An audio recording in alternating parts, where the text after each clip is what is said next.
Welcome to an audio version of an original article by Kathi Kresol, operator of Haunted Rockford Paranormal Events, Rockford, Illinois.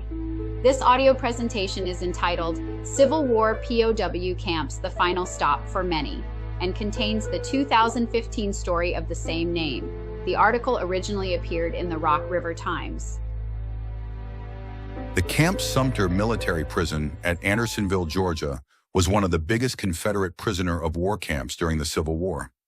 It operated for 14 months, and during that time, 45,000 Union prisoners passed through the gates, even though the camp was designed for 10,000 men. Lack of food and clean water, no shelter from the elements, and no medical care for the wounded left the men susceptible to disease. 13,000 of the men would die in the camp. 151 years have passed since the closing of the camp, and today we know the horror stories of the survivors.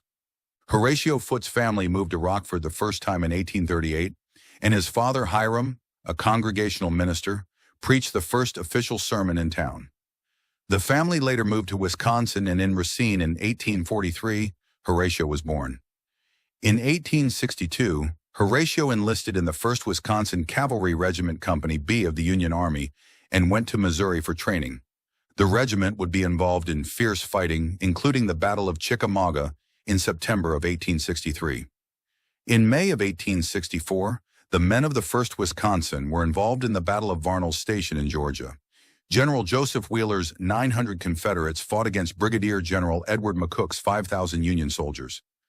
Only 10 Confederate men lost their lives, while 150 Federals were killed. Wheeler's men also captured 100 Union soldiers that day, and Horatio Foote was one of them.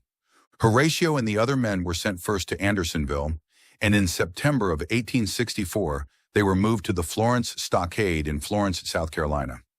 During 1864, General Sherman was leaving a trail of devastation during the Atlanta campaign, and Camp Sumter, Andersonville, was right in the path. The decision was made to close the camp and scatter the prisoners to other existing camps. The Confederates also decided to build a new camp and chose Florence, South Carolina for the location because of the 3 railroads that traveled through the city. Prisoners were being moved into the Florence Stockade before it was even completed. The ones who were too ill to be moved from Andersonville were left behind. The men who were transferred were kept under control by the Confederates, telling them that they had been paroled and would be allowed to return to their homes. One can only imagine the heartbreaking moment when these soldiers, who had suffered so much at Andersonville, discovered the truth about their destination.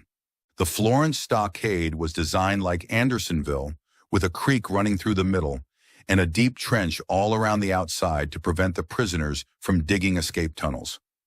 Confederate Major Frederick Worley supervised the 1,000 prisoners of war that were used to construct the camp.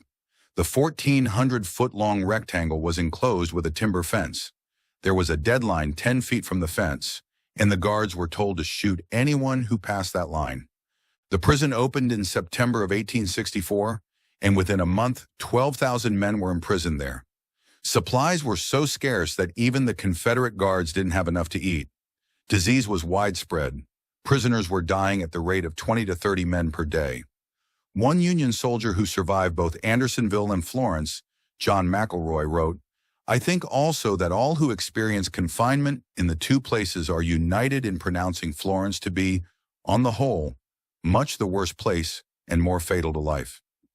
Part of the reason that Florence proved so deadly was that the prisoners arrived in such a weakened state from their time in Andersonville. Florence closed in February of 1865. Horatio did not survive the camp, and his body, like many others, was buried in a mass grave with no real identification possible. The area is now a national cemetery. Horatio's family wanted him to be remembered and listed his information on a memorial marker with his other family members at Cedar Bluff Cemetery in Rockford, Illinois.